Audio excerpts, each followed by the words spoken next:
નમસ્તે વિદ્યાર્થી મિત્રો, તો આજે આપણે ફરી એકવાર વિષય વિજ્ઞાન ધોરણ 10 ચેપ્ટર 5 જૈવિક ક્રિયાઓમાં આવી ગયા છીએ. આપણે આના આગળના પહેલા જોયું હતું કે ભાઈ હૃદય કઈ રીતે કામ કરે છે, હૃદયનું કામ શું છે, વહન આ છે, વહનનું કાર્ય જોયું હતું, એના પહેલા પોષણ જોયું હતું. જૈવિક ક્રિયાઓમાંની આજની આપણો છેલ્લો ટોપિક છે છેલ્લી ક્રિયા. અને બીજું કે જે આપણે આજે તફાવતો પૂછાય છે આપણને પરીક્ષામાં, એને રિલેટેડ વાત છે. રેડી? અને છેલ્લો ટોપિક એનો છે ઉત્સર્જન. હવે આમાં એક પેલો પૂછે છે કે રુધિરની લાક્ષણિકતા અને કાર્યો. તો કે ભાઈ રુધિર એટલે કે લોહી, લાક્ષણિકતા લક્ષણ આપણે કહીએ ને કે લખણ, તો કે ભાઈ લોહીના લખણ શું છે, આપણી ગુજરાતી સમજીએ શકીએ એ ભાષામાં, વિજ્ઞાનની ભાષામાં કે ભાઈ રુધિરના લક્ષણો લાક્ષણિકતાઓ શું છે. તો કે ભાઈ લક્ષણો એટલે કે ભાઈ જે એની અંદર જે એના ગુણ હોય કે અવગુણ હોય એ બંને ને આપણે નોર્મલીમાં સમજી શકીએ. તો અહીંયા આપણે જ્યારે રુધિરની લાક્ષણિકતાઓ જોવાની છે ત્યારે પેલા રુધિર શું હતું, તો કે ભાઈ પ્રવાહી સંયોજક પેશી હતું. રેડી? લાક્ષણિકતાઓ પહેલા આપણે સમજીએ. તો રુધિર એક પ્રવાહી સંયોજક પેશી છે.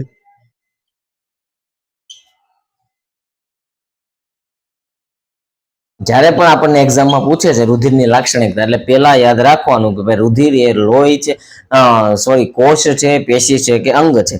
તો કે ભાઈ એ પેશી છે, પણ કેવી? પ્રવાહી સંયોજક. તો કે ભાઈ પ્રવાહીઓમાંથી બનેલી. સંયોજન એટલે ભેગું થવું, સંયોજક એટલે ભેગા કરનાર. તો કે પ્રવાહીઓને ભેગા કરનાર પેશી. તો કે પ્રવાહીઓને ભેગા કરનાર તો શું હોય છે, તો કે ભાઈ રુધિરની અંદર, તો કે ભાઈ રુધિર રસ એટલે કે રસ હોય છે, પોષક તત્વો હોય છે, નાઇટ્રોજન યુક્ત તત્વો હોય છે. આ બધા કોઈને સોલિડ ફોર્મમાં હોતા નથી. બધા એક આપણે કેમ શરબત બનાવીએ છીએ કે ભાઈ શરબતની અંદર પાણી નાખ્યું, પછી ખાંડ નાખી, લીંબુનો રસ નાખ્યો, પછી મીઠું નાખ્યું, હલાવીને એનું સંયોજન બનાવ્યું. એ રીતે જ્યારે સંયોજન છે તો એ લિક્વિડ છે, બાકી ખાંડ છે તો એ સોલિડ હતી, ઘન અવસ્થામાં હતી, મીઠું હતું ઘન અવસ્થામાં હતું, પણ એનું સંયોજન બન્યું એટલે એ પ્રવાહી અવસ્થામાં આવી ગયું. એમ જ આ રુધિરમાં છે. રુધિર પ્રવાહી સંયોજક પેશી છે, પણ એની અંદર જે તત્વો છે એનું એ સંયોજન કરે છે, એટલે રુધિર પ્રવાહી સંયોજક પેશી છે. પેલા આ એક વસ્તુ યાદ રાખવાની, મગજમાં ઉતાર દેવાની છે. ક્યારેય પણ રુધિરનો પ્રશ્ન આવે એટલે પેલા આ લખાવવું જોઈએ. પછી રુધિર એક પ્રવાહી માધ્યમ હોય છે, જેને રુધિર રસ કે પ્લાઝમા કહે છે. રુધિરમાં શું હોય છે? એક પ્રવાહી માધ્યમ હોય છે, પ્રવાહી માધ્યમ. એને શું કહેવાય? રુધિર રસ કે પ્લાઝમા. રેડી? આ બીજી એની લક્ષણ. ત્રીજું છે રુધિરના કોષો નિલંબિત હોય છે. નિલંબિત એટલે કે ભાઈ દ્રાવ્ય. રેડી? નિલંબિત એટલે દ્રાવ્ય. રુધિરના કોષોમાં કોણ આવતું હતું? તો કે ભાઈ રક્તકણ, શ્વેત કણ અને ત્રાક કણ. રેડી? તો આ બધા જયારે રુધિર રસ છે એની અંદર દ્રાવ્ય થઈ જાય. મેં તમને જેમ લીંબુના શરબતમાં સમજાવ્યું ને ઉદાહરણ, કે ભાઈ પાણી છે, પાણીની અંદર મીઠું દ્રાવ્ય થાય છે, ખાંડ દ્રાવ્ય થાય છે, અને લીંબુનો રસ પણ દ્રાવ્ય થાય છે, એટલે લીંબુનું શરબત બની ગયું. રેડી? એ રીતે જ તે જ્યારે રુધિરની અંદર જે એના કોષો છે એની અંદર નિલંબિત હોય છે. કઈ રીતે? એમાં દ્રાવ્ય થાય છે, એટલે એક નિલંબિત શબ્દ યાદ રાખવાનો છે, પ્રવાહી સંયોજક પેશી યાદ રાખવાનું છે. રેડી? આ રીતે એની 3 થી 4 લાક્ષણિકતા આપણે દર્શાવવાની છે. 2 માર્ક્સમાં ક્વેશ્ચન પૂછી શકે. બીજું તો ભાઈ લોહીનું કાર્ય શું હતું એ આપણે આગળ સમજ્યા હતા. કઈ રીતે? ભાઈ એનું પોષણનું વહન કરવાનું, ઓક્સિજનનું વહન કરવાનું. પછી તો કે ભાઈ જે આપણા ઉપયોગી નથી, જે ઉત્સર્ગ દ્રવ્યોમાં કાઢવાના છે, ઉત્સર્ગ દ્રવ્યો છે, ઉત્સર્જનની ક્રિયા વડે કાઢવાના જે છે એને પણ એ સાથે કેરી કરે છે. એને કેરી કરીને જે વિવિધ ઉત્સર્જન તંત્ર બનેલું છે ત્યાં સુધી પહોંચાડે છે. આ એના કાર્ય છે. ખોરાક, પોષક દ્રવ્યો, કાર્બન ડાયોક્સાઇડ અને નાઇટ્રોજન યુક્ત પદાર્થનું વહન કરવાનું. ઉત્સર્ગ પદાર્થો રુધિર રસ પ્લાઝમાનું દ્રાવ્ય સ્વરૂપે વહન કરે છે. ઓક્સિજનને લાલ રુધિર કોષો આરબીસી લઈ જાય છે, પણ બધા અન્ય પદાર્થો જેવા કે ક્ષારોનું વહન પણ, એટલે મતલબમાં કે રુધિર રસમાં શું હોય છે? તો કે ભાઈ પોષણ. પોષણ કોને કહેવાય? પોષક તત્વો. ક્ષાર કે ભાઈ સોડિયમ પોટેશિયમ એવા ક્ષાર હોય છે ધાતુઓના. રેડી? એ રીતે એનું એ વહન કરે છે. પ્રોટીન્સનું વહન કરે છે, અમાઇનો એસિડ્સ નું વહન કરે છે. કોણ? આ બધું રુધિર. તો ભાઈ રુધિરનું કાર્ય શું છે? તો કે ભાઈ એક તો વાયુઓ, ઓક્સિજનનું એનું વહન કરવાનું. બીજું એનું કાર્ય આગળનું કાર્ય છે કે ભાઈ પોષક દ્રવ્યોનું વહન કરે છે. રેડી? આ રીતે પછી ઓક્સિજનનું વહન જેમ આપણે આગળ દર્શાવ્યું કોના લીધે થાય છે? રક્તકણને લીધે. આ રીતે એટલું તમારે દર્શાવી દેવાનું છે. એટલું દર્શાવશો એટલે 2 માર્ક્સ પાકા. પછી આગળ છે રુધિર દાબ, બ્લડ પ્રેશર. જોઈએ કે બ્લડ પ્રેશર એટલે કે ભાઈ બીપી, બ્લડ પ્રેશર. બી એટલે બ્લડ, પી એટલે પ્રેશર. બી એટલે બ્લડ, પી એટલે પ્રેશર. રેડી? આપણે કહીએ છીએ જ્યારે ભાઈ ઘણા લોકોને અત્યારે 40 વર્ષ પહેલા પણ બ્લડ પ્રેશરની તકલીફ આવે છે, ઘણા લોકોને 40 પછી આવે છે, ઘણા લોકોને આવતી નથી. પણ આ જે બ્લડ પ્રેશરની કહે છે ને બીપી આવ્યું, એ આ બ્લડ પ્રેશર એટલે કે રુધિર દાબ. રુધિર દાબ, બ્લડ એટલે રુધિર ને પ્રેશર એટલે દબાણ, દબાણ ને અહીંયા દાબ કીધો છે. રેડી? રુધિર દાબની જે ક્રિયા છે એને બ્લડ પ્રેશર કહેવાય છે. આપણે અત્યારે બ્લડ પ્રેશર સમજવાનું છે. બ્લડ પ્રેશર છે શું? હવે બ્લડ પ્રેશરને જો નોર્મલી ભાષામાં સમજવું હોય તો આપણા શરીરની અંદર લોહી ક્યાં વહે છે? તો કે ભાઈ નસોમાં. રેડી? એ નસને આપણે ધમની અને શિરા તરીકે ઓળખીએ છીએ. ત્રીજું રુધિર કેશિકાઓ ઓળખીએ છીએ. રેડી? તો આ ત્રણેય છે શું? ક્યારેય પણ વહન કરવું છે કોઈ પણ પ્રવાહીને તો ક્યાં થાય? પોલાણ જોઈએ. રેડી? હવે અહીંયા આપણે આ બધી ધમની, શિરા, રુધિર કેશિકા આ બધાને આપણે કહીએ છીએ કે આ બધાની અંદર વહે છે, ઉપર તો નથી વહતું, અંદર વહે તો એના અંદર પોલાણ હોવું જોઈએ. રેડી? એટલે પોલાણ એટલે કે આ અંદરનો ભાગ, આ અહીંયા પોલાણ છે, આની અંદર બ્લડ વહે છે આ દિશામાં. આમ. રેડી? આમ બ્લડ વહે છે. હવે આ જે ધમની અને શિરા અને રુધિર કેશિકા એની અંદર એ વહે છે તો એનું કાંઈક પ્રેશર, દબાણ હશે ત્યારે જ વહવાનું છે. આમ તો દબાણ કોણ આપે છે? કે ભાઈ એક તો હૃદય જે પંપ છે, હૃદય પંપ એને દબાણ આપે છે જેનાથી એની ગતિ થાય છે. રેડી? હવે આ જ્યારે દબાણ આવે, તમે નોર્મલીમાં એક બીજી પાઇપ સમજો, અહીંયા આ રુધિર છે પણ અહીંયા પાણી છે. આપણા ઘરે જ્યારે પાણીની જે કોઈ પણ આપણે પાણી ટ્રાન્સપોર્ટ થાય, પાણીની લાઈન હોય અથવા કોઈ પીવીસી પાઇપ હોય, આપણા બાથરૂમ સુધી પાણી આવે છે, મોટરનું પાણી ખેતર હોય તો મોટરનું પાણી કૂવામાંથી અથવા બોરિંગમાંથી બહાર આવે છે ત્યારે પાઇપ જોઈએ છે. એ પાઇપની વચ્ચે અહીંયા છે ને પાણીનું વહન થાય છે. તો આ પાણીમાં પ્રેશર નહીં હોય, આમાં પણ પ્રેશર હોય છે, પણ એને આ દિવાલો રોકે છે. જ્યારે તમે અહીંયાથી જે પાણી, માનો કે આપણા નળમાં પાણી નીકળે છે અથવા આપણે કોઈ આપણા બગીચાની અંદર પાણી છાંટીએ છીએ, મકાન બને છે, પાણી છાંટીએ છીએ, પાણી જ્યાંથી નીકળે છે ત્યાં આપણે પ્રેશર આપીએ અથવા એને સાવ દબાવી દઈએ અને આગળથી અહીંયાથી પમ્પિંગ શરૂ રહે, પાણીનું પમ્પિંગ શરૂ રહે તો શું થાય? આના પર કારણ કે અહીંયા નિકાલ થતો નથી એટલે અહીંયા પ્રેશર પડશે. પ્રેશર પડશે ને તો અહીંયા માનો કે આપણી જે પાઇપ છે બહુ મજબૂત હશે તો વાત અલગ છે, ઓછી પેલા અહીંયા ડૂટો નીકળશે. જેમ આપણે સાયકલના ટાયરમાં, સાયકલની ટ્યુબમાં, પછી આપણે જે 4 વ્હીલર અથવા કોઈ પણ ટાયર ટ્યુબમાં જેમાં હવા ભરે એમાં ડૂટો નીકળવા જોઈએ હોય તેમ અહીંયા પાણીનો ડૂટો નીકળે. શું કામ? કારણ કે અહીંયાથી પ્રેશર મારે જગ્યા કરવાની છે, અહીંયા એને જગ્યા કરી. હવે જો આ જે પાઇપ બનેલી છે એ મજબૂત પ્લાસ્ટિકની બનેલી છે તો એને એ સહન કરી જશે અથવા થોડાક ટાઈમ પછી એ આપોઆપ ફાટી જશે. આ જ્યારે ફાટીને બહાર નીકળે છે તો એને શું કહેવાય? પાણીનું પ્રેશર. રેડી? એ પ્રેશર કરીને એના માટે જગ્યા કરે છે. એવી જ રીતે જ્યારે આપણા શરીરની અંદર જ્યારે રુધિર વહે છે, જે વાહિનીઓમાંથી, સપોઝ કે ધમની છે કે શિરા છે કે રુધિર કેશિકા, રુધિર વહે છે તો રુધિરનું પણ એક પ્રેશર છે ને એ આ દિવાલોને પ્રેશર આપે છે. અહીંયા એ પ્રેશર આપે છે. પણ એ જો નોર્મલી ચાલ્યું જાય છે કે અહીંયાથી આમ જાય છે, નોર્મલી ચાલ્યું જાય, આ દિવાલો પણ એવી બનાવેલી છે ભગવાને કે એને એ સહન કરી શકે, એટલે બધી ક્રિયા થાય છે. પણ ઘણી વખતે જ્યારે આપણે કહીએ છીએ કે ભાઈ બીપી આવ્યું, રેડી, ત્યારે એ માણસમાં કોલેસ્ટેરોલ પણ આવ્યો હોય. કોલેસ્ટેરોલ આવે ને એટલે આ જે દિવાલનો જે વ્યાસ છે અહીંયા એ જમા થતો જાય થોડો થોડો, અહીંયા આમ જમા હોય એટલે આ જે એનું જે આ ગતિનો જે ફ્લો આવતો હતો એ તો ઉપરથી હૃદયમાંથી રેડી જ આવે છે, પણ અહીંયા એને વહન કરવા માટે ઓછું પડે, જગ્યા ઓછી પડે એટલે પ્રેશર પડે. પ્રેશર પડે ધીરે ધીરે પછી રુધિરમાંના જે કોષો છે, રુધિર કોષો છે, રુધિર રસ છે, એ પણ અહીંયા ચીપકવા લાગે એટલે આ જગ્યા ઓછી થાય એટલે અહીંયા બ્લોકેજ પડે. બ્લોકેજ થાય એટલે અહીંયાથી બ્લડ ત્યાં જઈ ન શકે. આ નળી જ્યાં બ્લડ પહોંચાડે છે ત્યાં બ્લડ પહોંચ્યું નહીં તો એ અંગ, એ પેશી, એ કોષ પોતાનું કાર્ય સારી રીતે કરી ના શકે. એ કાર્ય નથી કરી શકતો તો એ કાર્ય કરતું બંધ થાય. કાર્ય કરતું બંધ થયું તો શું થાય છે કે એ અંગ ઉપાંગની અંદર આપણને ખેંચ આવે, સોજો આવે, દુખે. પછી જો હૃદય છે ત્યાં તો હૃદયની અંદર એટેક આવે, એટલે કહીએ ને આપણે હાર્ટ એટેક આવ્યો. એના લીધે આવે છે. હાર્ટ એટેકમાં બીપી જવાબદાર હોય છે, કોલેસ્ટેરોલ જવાબદાર હોય છે, બ્લડ પ્રેશરને લીધે થાય છે. બેઝિકમાં સમજીએ તો રેડી. પછી જે આમાં આપણે અત્યારે સમજવાનું છે રુધિર દાબ. તો રુધિર દાબ શું છે? મેં તમને જે સમજાવ્યું કે નહીં, એનો જ એક ભાગ છે રુધિર દાબ.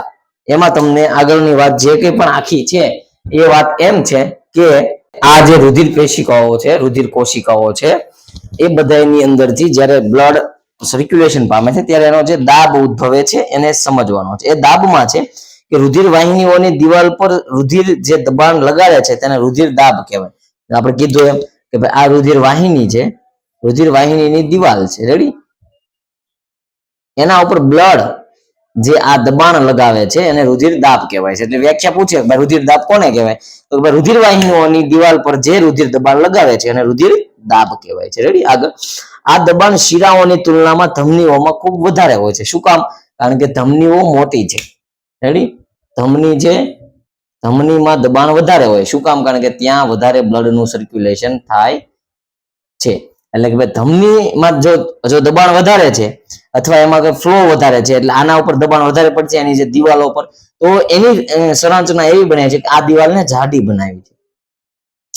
એટલે ભાઈ દબાણ આવે તો એને સહન કરી શકે.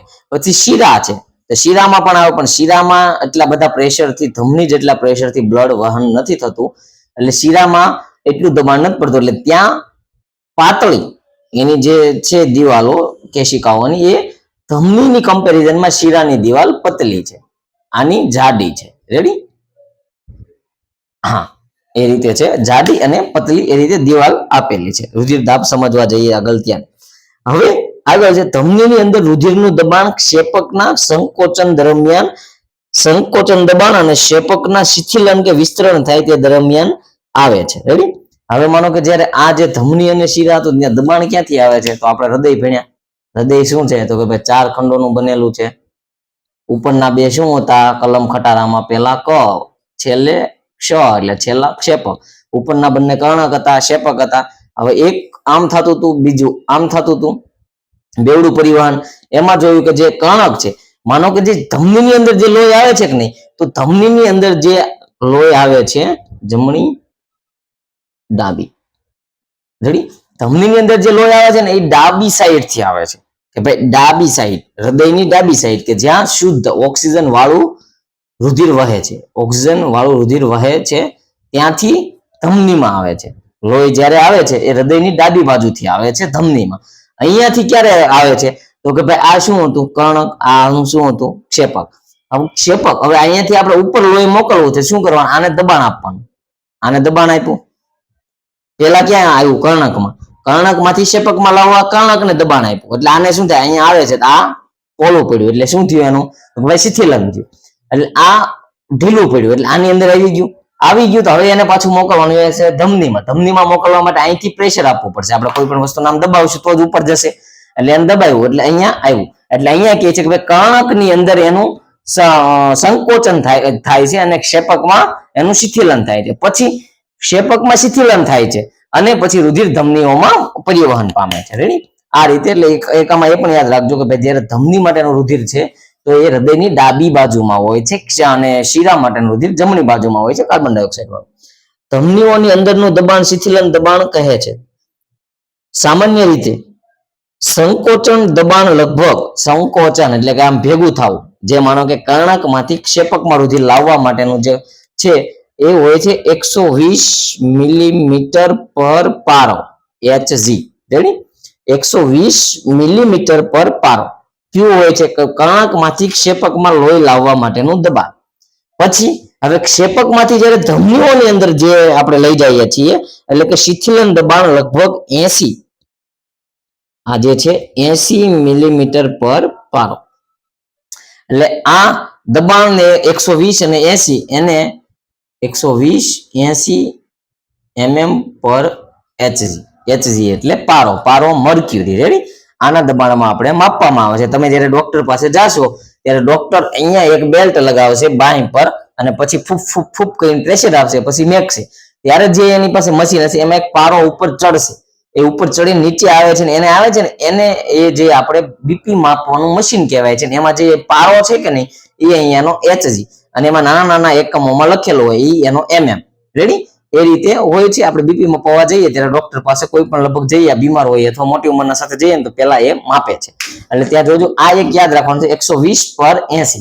આ શેનું છે તો કે ભાઈ આ એના જે સંકોચનનું છે પ્રેશર 120 અને આ એના શિથિલનનું પ્રેશર છે. કોનું? તો કે ભાઈ જે હૃદયની અંદર કર્ણક અને ક્ષેપક આવેલું છે એનું. એટલે આ 120 અને 80 યાદ રાખવાનું છે. ક્યારેય પણ કોઈ પણ એમ કે ભાઈ મારે બીપી વધારે આવ્યું એટલે સમજી લેવાનું કે 120 કરતા ઉપરનો આંકડો છે. બીપી ઓછું આવ્યું એમ કે એટલે 80 કરતા નીચેનો આંકડો છે. ઘણી વખતે આપણે ઘણા લોકોને જોયું કે ભાઈ એનું બીપી લો થઈ જાય. બીપી લો થઈ જાય તો શું થાય? પ્રેશર ઘટી ગયું હોય એનામાં. પ્રેશર ઘટી જાય એટલે ઓક્સિજન ઘટે શરીરની અંદર, કારણ કે જે લોહી લઈ જવાનું છે બધી ઓક્સિજન ઘટે એટલે માણસ ઢળી પડે. પછી એને માનો કે શરબત પાય અથવા ખાંડનું પાણી પાય અથવા હાકર ખવડાવે, ચોકલેટ ખવડાવે, ઘડીક બેહારે પાછું એના બ્લડ પ્રેશર નોર્મલ થઈ જાય અને એ માણસ રેડી થઈ જાય છે. રેડી? આ રીતે પછી આ જે મીટર હોય છે જે આનો માને એને કહેવાય છે sphygmomanometer. Sphygmomanometer. Ready? Sphygmo plus manometer. તમારે આ બે ભેગું કરી નાખો. મેં યાદ રાખવા માટે કીધું છે સ્ફિગ્નોમેનોમીટર. સ્ફિગ્નોમેનોમીટર થી આપણી અંદર બ્લડ પ્રેશર મપાય છે માણસનું. રેડી? રુધિર દાબ મપાય છે. કેટલો હોય છે? 120/80 મિલીમીટર પર પારો. વધુ રુધિર દાબને અતિ તણાવ પણ કહે છે. જો રુધિરનું દબાણ વધી જાય તો અતિ તણાવ. તણાવ એટલે કે ભાઈ ખેંચાવું. આપણે સમજ્યું કે પાણીની અંદર જ્યાં મતલબમાં કે જે પાણીની પાઇપમાં પાણી જાય છે દબાણ વધી જાય તો ખેંચાણ વધે, જ્યારે પાઇપ ઉપર તો ખેંચાણ ફૂલે. એટલે કે જ્યારે દબાણ વધારે હોય રુધિરનું તો એને અતિ અતિ અતિ તણાવ પણ કહે છે. અને તેનું કારણ ધમનીઓનું સંકોચન પામવાની ક્રિયા છે. ધમની સંકોચન પામે છે. સંકોચાય એટલે શું થાય છે કે ભાઈ એનો જે પેલો એરિયો છે એ ઘટે છે. ઘટે એટલે દબાણ વધે છે. તેથી રુધિર પ્રવાહમાં પ્રતિરોધકતા વધી જાય છે. તેથી ધમની ફાટી જવાની સંભાવના વધે છે અને આંતરિક રુધિર સ્ત્રાવ થાય છે. હવે જ્યારે ધમનીઓનું સંકોચન થાય, ધમનીનું સંકોચન થાય કે નહીં આની અંદર, એટલે કે આ સંકોચન થાય એટલે કે અહીંયા પતલી બની તો આ રુધિર દબાવ વધે છે, પ્રેશર વધે છે. પ્રેશર વધે છે તો શું થાય છે? પ્રેશર વધી ગયું તો ભાઈ ફાટી જાય. ફાટી જાય તો એ તો આપણા શરીરની અંદર ચામડીની બહાર તો છે નહીં, એટલે એની અંદર સ્ત્રાવ થાય. એને અંતઃસ્ત્રાવ કહેવાય. રુધિરનો અંતઃસ્ત્રાવ થાય ને તો ત્યારે ઘણી વખતે એ જે અંગ ઉપાંગમાં થાય છે એને ડેમેજ કરે છે.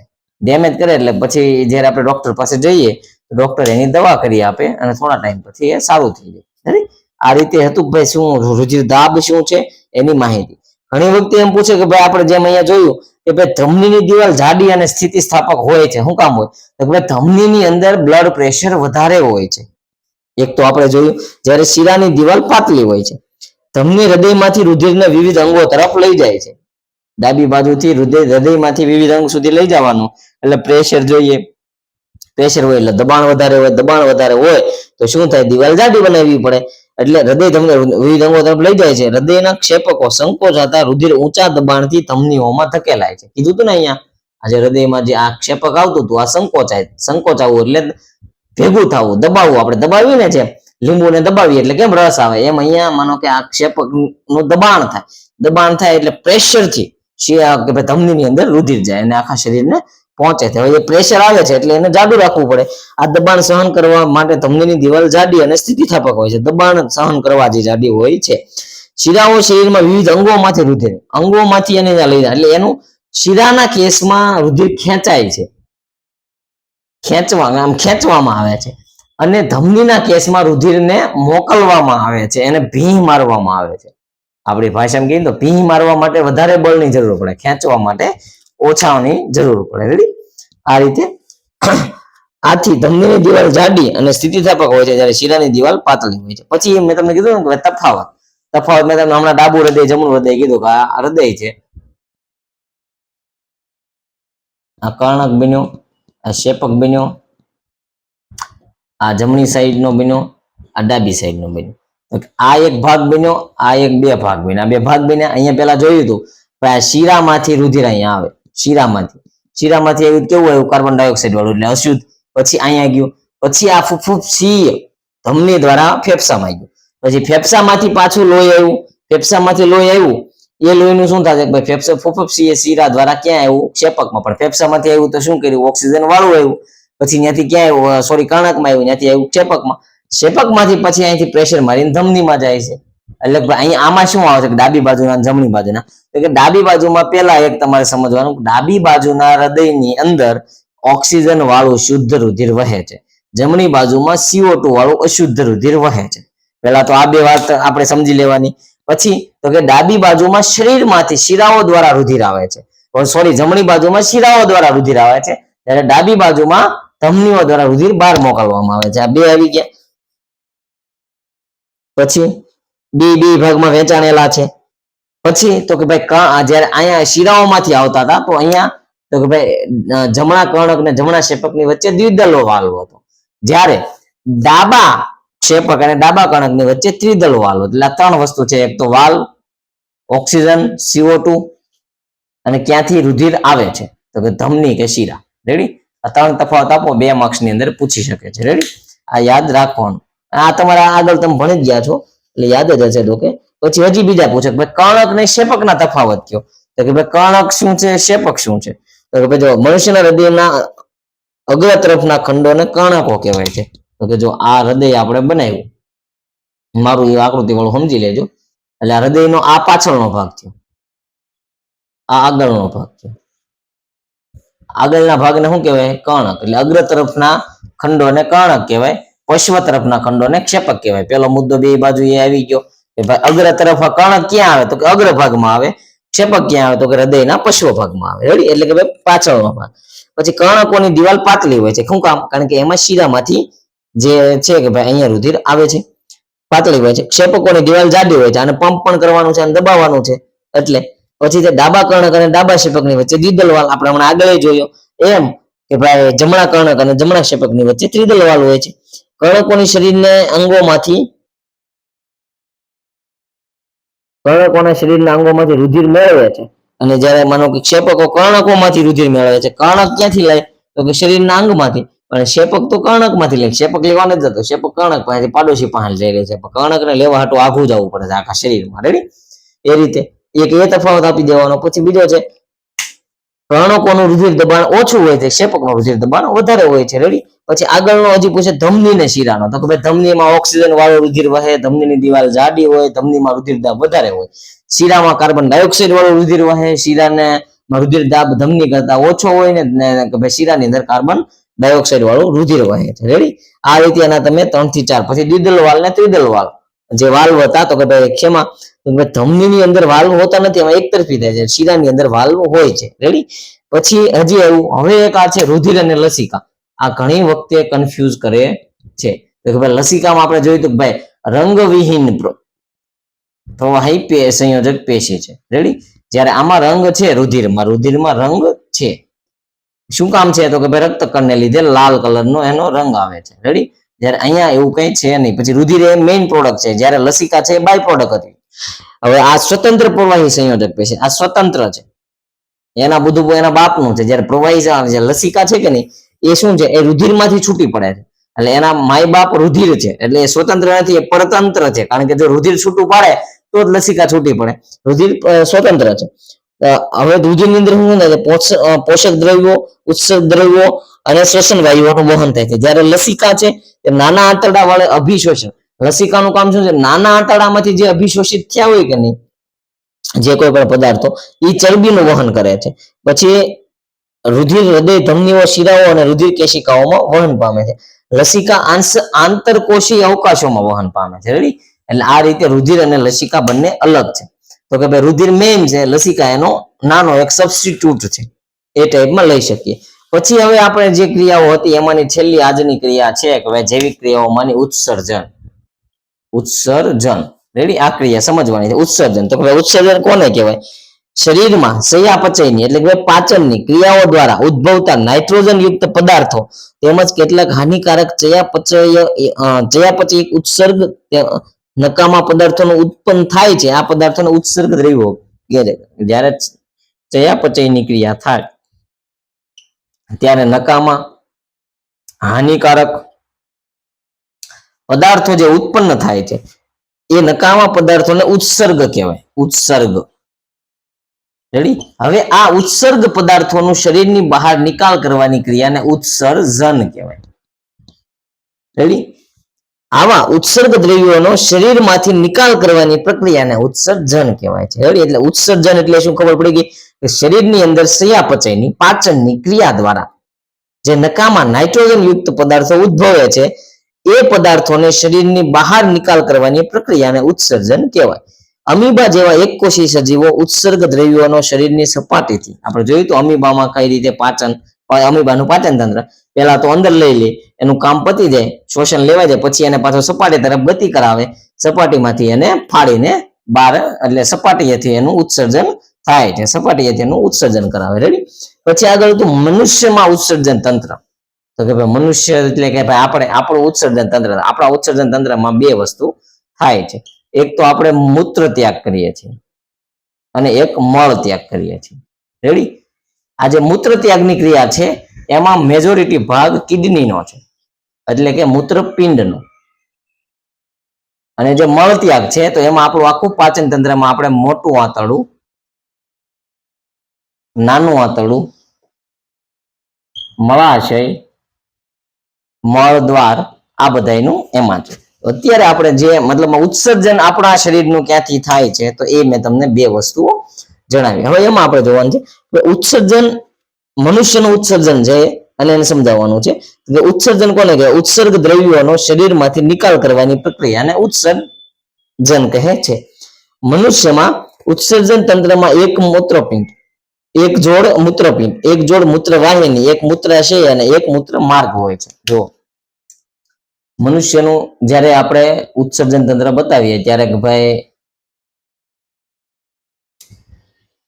આમ આ શું છે કે એક જોડ એટલે બે, એટલે કે આ છે મૂત્રપિંડ, મૂત્રપિંડને કહેવાય છે કિડની. રેડી. કિડની કહીએ ને એ ક્યાં આવી હોય તો કે ભાઈ આપણા શરીરની અંદર કમરથી ઉપર, જે આપણે નોર્મલીમાં કમરે હાથ દઈને ઉભા રહેવી ને, બસ એ આપણા જે હથેળી નીચે જે આવે ને એ છે કિડની. બે કિડની, પછી એક બે કિડનીની સાઈઝ નાના મોટી હોય છે અને એનું સ્થાન પણ થોડુંક ઉપર નીચે શરીરમાં હોય છે, એ કિડનીમાં ભણી ગયા છે. રેડી. પછી હોય છે મૂત્રપિંડ. આ મૂત્રપિંડ આવ્યા પછી આમાંથી શું નીકળે? આની અંદર તો ફિલ્ટ્રેશન થાય છે, એટલે ફિલ્ટ્રેશન નો નિતારણ નીકળશે.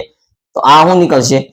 એક જોડ મૂત્રવાહિની, આ નીકળી મૂત્રવાહિની, આ બંને મૂત્રવાહિની નીકળે. રેડી. જે એમાંથી જે એનો નિતાર થશે એને લાવશે.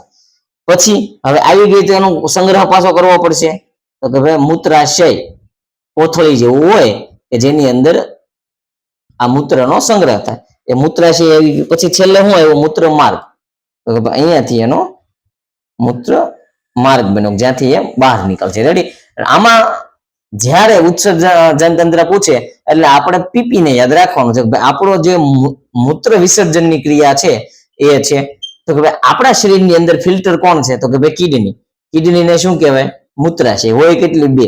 હવે બે છે તો બે ની અંદર જયારે ગાળણ થાય છે આપણા ઘરે, આપણે જયારે માનો કે કોઈ વસ્તુ ગાળીએ છીએ, પાણી ગાળીએ નાખીએ છીએ ગોળામાં, તો માનો કે જે આપણે હોય એની અંદરથી એક ધાર જાય છે, બે ગોળાની અંદર કરીએ તો બે ની કે ભાઈ ધાર અલગ અલગ હોય, એમ બે કિડની છે એટલે બે ના માટેની અલગ અલગ ધારની અલગ અલગ પાઇપ, એટલે આ બે મૂત્ર નલિકાઓ.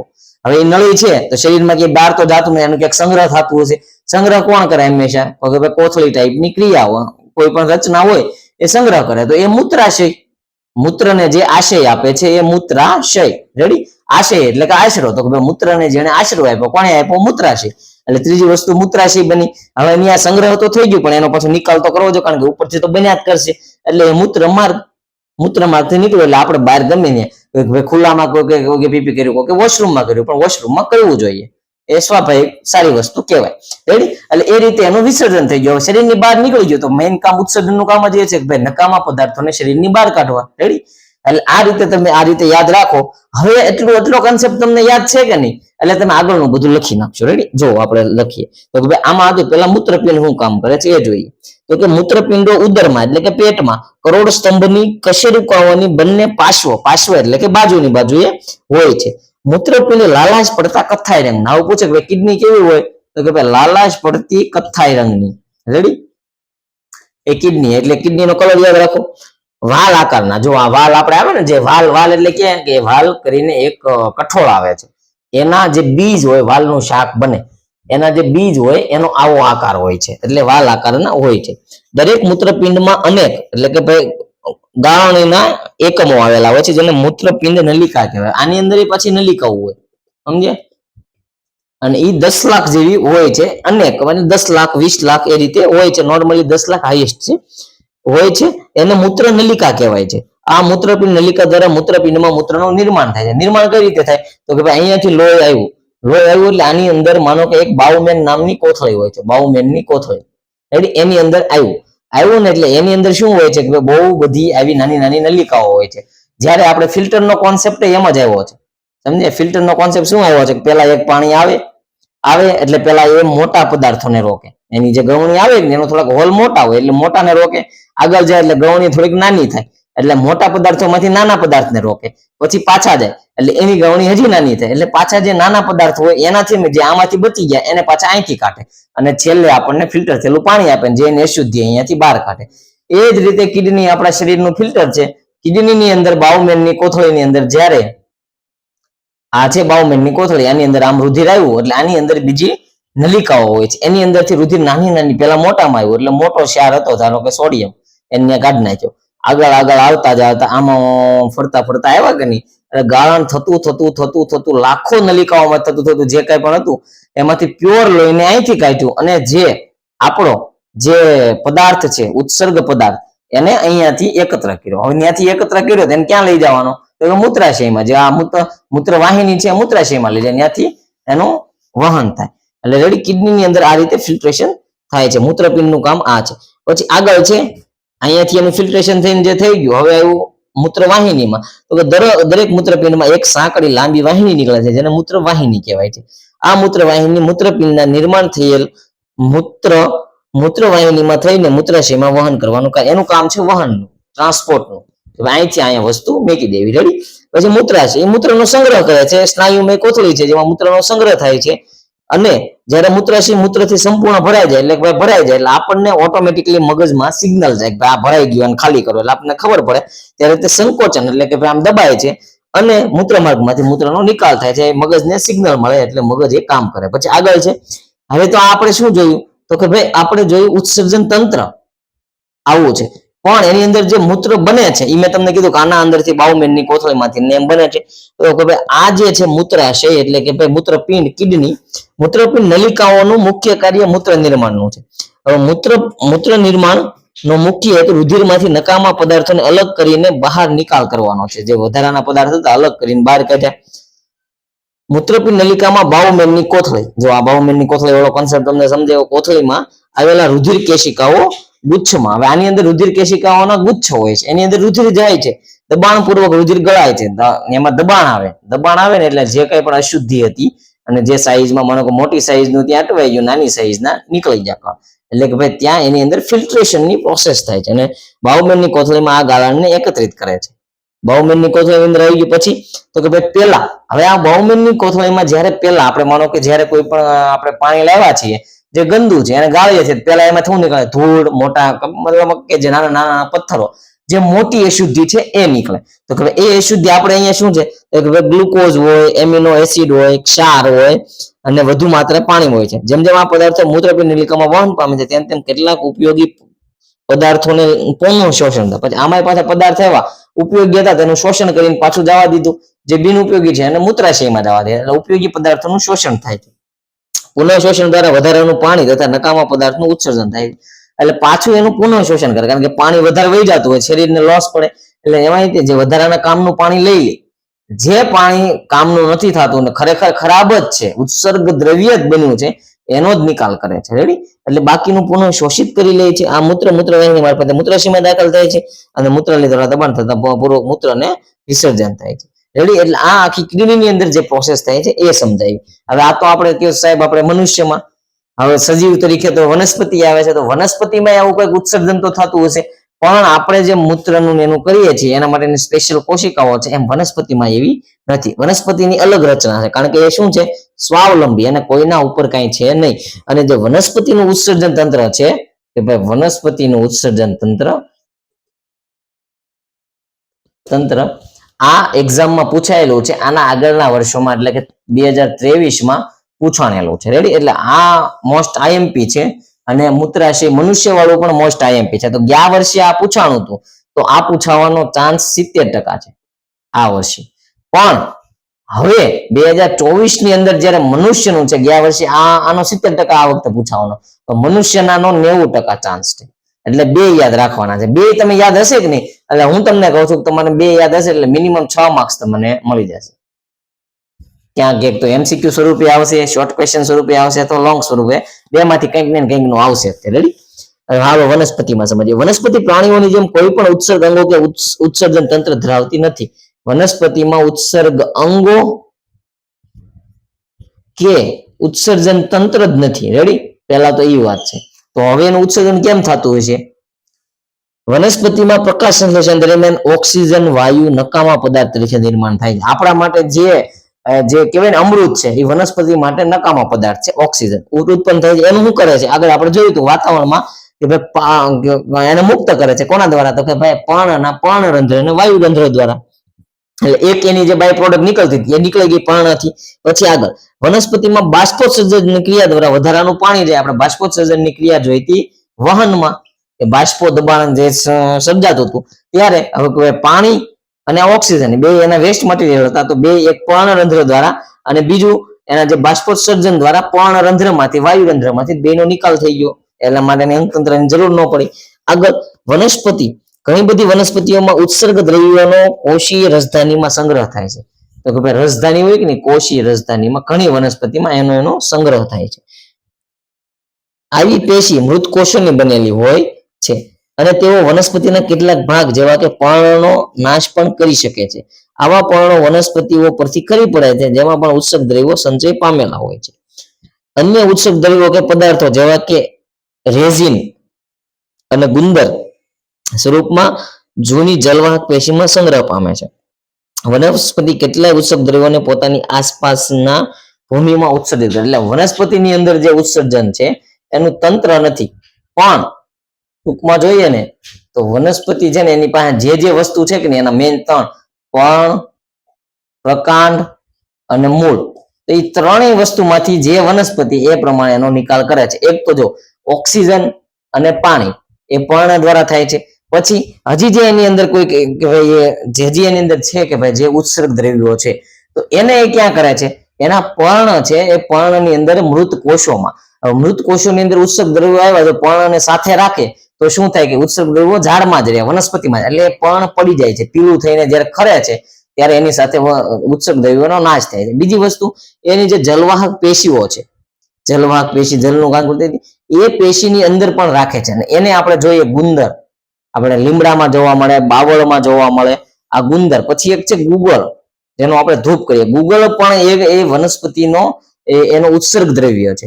એવી જ રીતે જે અહીંયા છે ગુંદર, એ પણ એક વનસ્પતિનો ઉત્સર્ગ દ્રવ્ય છે. એને એના પ્રકાંડથી એનો ત્યાગ કરે છે, એનું ઉત્સર્જન કરે છે. પછી હજી ત્રીજી વસ્તુ વધી મૂળ, કે હજી માનો કે પર્ણમાં, પ્રકાંડમાં બે જગ્યાએ ઉત્સર્ગ દ્રવ્યનું થયું, હજી એની પાસે જે મૂળમાં છે તો એને શું કરે? ભૂમિની અંદર એને છોડી દે છે. આ ભૂમિની અંદર છોડી દે છે. એમાં આપણે જોયું હશે જ્યારે જોઈએ મગ છે, મગનો છોડ વાવીએ આપણે જમીનમાં ત્યારે આપણી જમીન નાઇટ્રોજન, એમોનિયા, નાઇટ્રોજન રીચ બને છે. રેડી? શું કામ? કારણ કે મગની અંદર નાઇટ્રોજન કે એમોનિયા એનો ઉત્સર્ગ દ્રવ્ય છે એની વનસ્પતિ માટે, મગના છોડ માટે. એને એ ભૂમિમાં છોડે છે, કારણ કે મૂળિયા દ્વારા છોડે છે. ભૂમિમાં આવ્યું એટલે ભૂમિ માટે તો એ ઉપયોગી છે, પણ આના માટે ઉત્સર્ગ દ્રવ્યો હતો. એટલે વનસ્પતિ એવી છે. આપણે જે છે ને મનુષ્યનું કેવું છે? મનુષ્ય ખાલી હું છું તો હું મારા માટે જ ઉપયોગી છું, હું બીજા કોઈનો ઉપયોગી નથી, હું બાકી બધા નુકસાન કરું છું. પણ વનસ્પતિ છે ને એ વનસ્પતિ આખી વનસ્પતિનું કહેવાય ને કે ભાઈ એના ઉત્સર્ગ દ્રવ્યો પણ કોઈકના માટે ઉપયોગી છે, સારા એવા. આપણા માટે તે ભાઈ ઉપયોગી છે. માનો કે જે એને એમોનિયા છોડ્યો જમીનમાં, એના લીધે જમીન સારી ફળદ્રુપ બની, સારો પાક થયો. સારો પાક થયો કોને લાભ થયો? આપણને જ લાભ થયો. રેડી? એ રીતે એટલે કે વનસ્પતિનું કાંઈ પણ વસ્તુ છે પેલા જેવું છે, સોનીનો કચરો હોય ને એ રીતે મોંઘો હોય. શું કામ? કારણ કે એ સોનું છે. એનો કચરો ભલે પણ છે તો એ સોનું જ તે. એટલે એ રીતે વનસ્પતિનું છે એના ઉત્સર્ગ દ્રવ્યો પણ બહુ જ ઇમ્પોર્ટન્ટ ધરાવે છે. તો આની સાથે આપણું આ જૈવિક ક્રિયાઓનું ચેપ્ટર પૂરું થાય છે. આમાં ક્યાંય પણ અટવાણા હો તો કોમેન્ટમાં જણાવજો. અને આમાંથી જે વસ્તુ મહત્વની હતી તમને ત્યારે જ કીધેલી છે એ બધી જ યાદ રાખજો. MCQ માં ઘણી વસ્તુઓ પૂછાય છે, ઘણી શોર્ટ ક્વેશ્ચનમાં, ઘણા લોંગ ક્વેશ્ચનમાં, ઘણા તમારા જનરલ નોલેજ માટે. આગળ જતા જો તમે ભાઈ કોઈ પણ UPSC, GPSC, કોમ્પિટિટિવ આવી જે પરીક્ષાઓ છે એની તૈયારી કરો તો ત્યારે પણ આ બેઝિક નોલેજ આવશે. આગળ તમે સાયન્સમાં જાઓ છો તો પણ આવશે, તમે કોમર્સમાં જાઓ છો તો તમારા છોકરા થશે કે નહીં ત્યારે એને શીખવાડવા માટે પણ આ કામમાં આવશે. એટલે આ બધું તમે અત્યારે યાદ રાખજો. અને આ બધું સિમ્પલ જ છે, આપણે જે રીતે ભણાવ્યું એમાં તમે યાદ રાખશો એટલે તમને યાદ રહેશે જ તે. સારું, ચાલો તો આની સાથે આપણે આપણો જે આ ચેપ્ટર 5 ને પૂરું કરીએ છીએ.